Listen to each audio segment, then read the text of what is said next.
ይስጥልን ውድ የኢትዮ ከረንት የዩቲዩብ ገጽ ተከታዮችና አድማጮች እንደምን አላችሁ? ለዕለቱ የተመራርተን አርዕስተ ዜና ወደ እናንተ ይዘን ቀርበናል። የህዝባዊ ወያኔ ሓርነት ትግራይ ህወሓት አርሚ 11 አዛዥ ጄኔራል ፍስሐ በየነ ወርቅ አይኑ ቀኝ እጅ የሆነው ኮሎኔል ወዲ ፈጠን በትናንትናው የጠለምት ገብራይ ጦርነት በድሮን ተሸኝተዋል። የሻቢያ አመራሮች በከፍተኛ ግራ መጋባት ውስጥ ተገብተዋል። 11 የሻቢያ ወታደሮች መማረካቸው ተሰምተዋል። በአሁኑ ሰዓት ማንኛውም አይነት ያልተገባ እንቅስቃሴ በድንበር አካባቢ ሆነ ከድንበር ውስጥም ከታዩ መንግስታት ለሰከንድ እንኳን ሳይገራግር እርምጃ መውሰዱን ይቀጥላል። መንግስት አሁን ጦርነት እንደ በፊቱ የሀገር ውስጥ እርስ በርስ ጦርነት ስላልሆኑ በተገኘው አጋጣሚ እርምጃ ከመውሰድ ወደ ኋላ ማለት እንደማይችል መታወቅ ያስፈልጋል። ትናንት ሌሊት አጥቢያ ላይ ምስራቅ ጠለምት ወረዳ መቀመጫ ሆነችው የዲማ ከተማ ለመቆጣጠር ጥቃት የከፈቱ ወራሪዎች ላይ አጸፋ እርምጃ በመውሰድ ወራሪውን ለወሬ ነጋሪ እንኳን ሳይተርፍ ሙሉ በሙሉ ተደምስሷል። የወራሪው አጋዥ ለመሆን ተከዜ ለመሻገር ሲሞክር የነበረ ኃይል በበላይነሽ አመዴ የማያዳግም እርምጃ ተወስዷል። በተመሳሳይም በአማራ ፋኖ ብሔራዊ ንቅናቄ አፋን ታጣቂ መንገድ መሪነት ከሽሬ ተነስቶ ወደ ምዕራብ ጠለም ለመግባት አቅዶ የነበረው ህወሓት ታጣቂና ሻቢያ ወታደር በጀግና የጥምር ጥራት ጦር ኃይላችን የታወቀ ሲሆን 17 ኤርትራ ወታደሮች 8 የህወሓት ታጣቂ ቡድኑ በአጠቃላይና በድምሩ 25 ምርኮኛ በጀግና ኢትዮጵያ መከላከያ ሰራዊት በቁጥጥር ስር ውለዋል። በሻቢያ ወታደራዊ ተሽከርካሪ የፈንጅ ጥቃት ተፈጽሟል። በሰሜን ምዕራብ ትግራይ ከሽሬ እንዳባጉና በመጓዝ ላይ በነበረ የሻቢያ ወታደራዊ ተሽከርካሪዎች ላይ ዛሬ ከቀኑ 9 ሰዓት ተኩል ገደማ የፈንጅ ጥቃት ተፈጽሟል። ጥቃቱ 7 የሻቢያ ወታደሮች ወዲያውኑ ህይወታቸው ያለፈ ሲሆን ቁጥራቸው በውል ያልታወቀ ከባድና ቁስል እንደደረሰባቸው ተሰምተዋል። ተሽከርካሪው ከጥቅም ውጭ መሆኑ ታውቋል። ለጥቃቱ ለጊዜው በይፋ ኃላፊነቱን የወሰደ አካል ባይኖርም ህወሓት አመራሮች ግን ጥቃት አድራሾች የትግራይ ሰላም ኃይል ቲፒኤፍ አባሎች ናቸው በማለት እየወነጀሉ መሆናቸው ተሰምተዋል። ጠላት ዛሬ ብቻን ሳይሆን ነገን ይገድላል። የፌዴራል ጠቅላይ ሚኒስትር አብይ አህመድ እምቢ ለዳግም ባርነት የወልቃይት ጠገዴ ህዝብ ነው።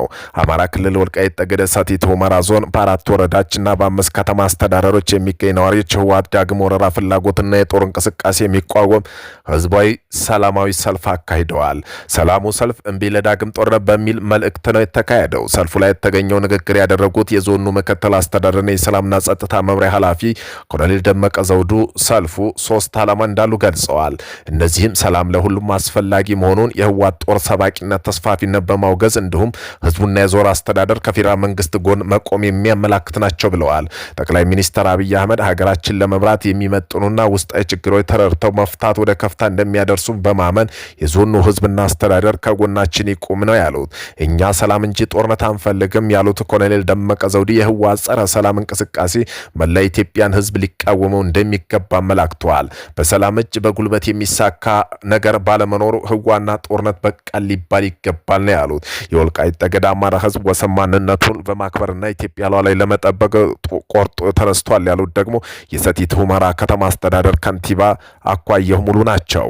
ከነጻነት በፊት ህወሓት በወልቃይት ጠገዴ አማራ ህዝብ ላይ ያልፈጸመው ግፍ እና በደል የለም ብለዋል። አሁን ያንን ግፍ እና በደል ለመርገም በማለም ፕሪቶሪያ ሰላም ስን በመጣስ የተለያዩ አማራ አካባቢ ዳግም ወረራ እንቅስቃሴ እያደረገ መሆኑን ጠቁመዋል። ህዝቡም ነጻነቱን አሳልፎ ላለመስጠት ከሀገር መከላከያ ሰራዊት ጎን መሆኑን ሀገር እንደሚያስከብርም ገልጿል። አማራ ነኝ እንጂ አማራ እንሁን አላለም ያሉት ደግሞ የሰልፉ ተሳታፊ ናቸው። ህወሓት ተከዜን ተሻግሮ ለዳግም ወረራ የሚያደርገውን እንቅስቃሴ ሰላማዊ ሰልፍ በማውገዝ መውጣታቸው የገለጹት ተሳታፊ ነጻነትን ለመጠበቅ ማንነትን ለማክበር ዝግጁ መሆናቸውን አንስተዋል። እምቢ ለዳግም ጦርነት የሀገር መከላከያ ሰራዊት ኩራታችን ነው። የጦር አዙሪትና ህወሓት በቃን። ሁላችንም የተከዜ ዘቦች ነን። የሀገር ውስጥ ቅኝ አገዛዝ የሚሸከም ትከሻ የለም። ኢትዮጵያና ኢትዮጵያ ያሸንፋል። ዘላቂ ሰላምና አክብሮት በጽናት እንቆማለን። ፕሪቶሪያ የሰላም ስምምነት የተሟላ ሁኔታ ይተግበርና ሌሎች መልእክት በህዝባዊ ሰልፍ መስተጋብሮች እንደሚሆኑም ተዘግቧል።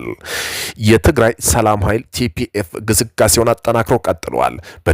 በትግራይ ደቡብ ምስራቅ ክፍል የህወሓት ዘረኛና ኋላ ቀር አገዛዝ በትጥቅ ትግል እየታገለ ያለው በትግራይ ያለው ለውጥ ፈላጊ ኃይሎች ጥምረት ቲፒኤፍ በዛሬው ዕለት ወሳኝ ድሎችን ተቀናይቷል። በደቡብ ምስራቅ የትግራይ እንጣሎ ወረጃና ውቅሮ እንደርታ ሙሉ በሙሉ መቆጣጠሩን ወደ ምዕራብ አቅጣጫ በማጥቃትና በማስፋት ደጋ ተንቤን መዝለቁን ተሰምተዋል። አላጃና እንዳ መሆኔን በኃይሉ ሰላም እጅ መግባታቸው ታውቋል። የሰላም ኃይሉ በተቆጣጠራቸው ቀጠናዎችም ህዝቡ በከፍተኛ ደስታ አቀባበል እያደረገላቸው ሲሆን ወጣቶች የሰላም ኃይሉም በገፍ እየተቀላቀሉ መሆኑ ተሰምቷል። ብሔራዊ ነጻነት ግንባር በጅጅጋ የፖለቲካ ቲያትር ተሰርቷል አለ። በዚህ በወጣው መግለጫ የኢትዮጵያ ጠቅላይ ሚኒስትር አብይ አህመድ በጅጅጋና በአይሻ በልማትና በክልላዊ ትብብር ሽፋን ያደረጉት የፖለቲካ ትዕይንት እናወግዛለን በማለት ጀምረዋል። ሲቀጥልም በሶማሌ ክልል ውስጥ የተዘራው ሪዞርት የሚመረቅበት ወቅት የቀጠናው ሀገራት መሪ መገኘታቸውን ጠቅሶ ይህ በሶማሌ ክልል ላይ ቁጥጥር፣ መረጋጋት፣ ህጋዊነት እንዳለ ለማሳየት ሆን ተብሎ የተቀነባበረ ምስል ለመፍጠር የተደረገ ነው ብለውታል። ኦብነግ የሸበሌ ሪዞርት ምርቃት በዚህ መግለጫቸው የልማት ምዕራፍ መክፈቻ ስነ ስርዓት አልነበረም ብለውታል። አባባሉን ሲያብራሩም አብይ አህመድ በጎረቤት ሀገር ለመጡ መሪዎች ከፍተኛ ክልሉ ባለስልጣን የሶማሌ ክልል በሱ ቁጥጥርና ትዕዛዝ ስር መሆኑ የገለጹበት ነው ያሉት ኦብነግ ጨምሮ ይህን የፖለቲካ ቲያትር የተሰራው በአማራ በአፋርና በቤኒሻንጉል ጉሙዝ በጋምቤላ ሶማሌ ክልል ጭምር ግጭቶች በተፋፋሙበት ማዕከላዊ መንግስት አቅሙ በተዳከመበት ወቅት ነው ሲል ካሷል። ፓርቲው በመቀጠልም ይህ ትዕይንት የተፈጸመው በምስራቅና ምዕራብ ትግራይ በተከፈተው አዲስ ጦርነት መንግስት ወታደሮችን ቲዲኤፍ በተሸፈኑበት ማግስት ነው። አማራ ክልልም በፋኖ እንቅስቃሴ የተነሳ ሰፊ ቦታ ከመንግስት ቁጥጥር ውጭ ባሉበት ወቅት ነው። በኦሮሚያ ውስጥም ግጭት እንደቀጠለ ነው ያሳለ ሲሆን ይህ ሁኔታ የመንግስት ስልጣን አያበቃለት መሆኑን እንደሚያሳዩ ጠቅሰዋል።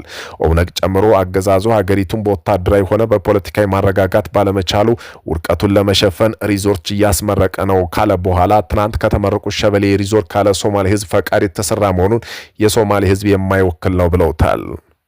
አሜሪካ ወደ ኢራን ያስጠጋችው የጦር መርከብ እየመለሰ መሆኑ ተዘገበ። የጦር መርከቡ ለኢራን 800 ኪሎ ሜትር ርቀት ደርሶ የነበረ ሲሆን ዛሬ እየተመለሰው ከኢራን 1400 ኪሎ ሜትር ርቀት ይገኛል። ይህ ሂደት የአሜሪካ የጦር መርከብ ሲከታተል የነበረ የተባለው አንድ ኢራን ድሮን ተመቶ መውደቁ ተዘግቧል። ድርድር መቼ እንደሚጀመር ባይገለጽ ትናንት የኢራኑ ፕሬዝዳንት ከአሜሪካ ጋር የኒውክሌር ድርድር እንዲጀምር ትዕዛዝ ሰጥተው እንደነበር ይታወሳል።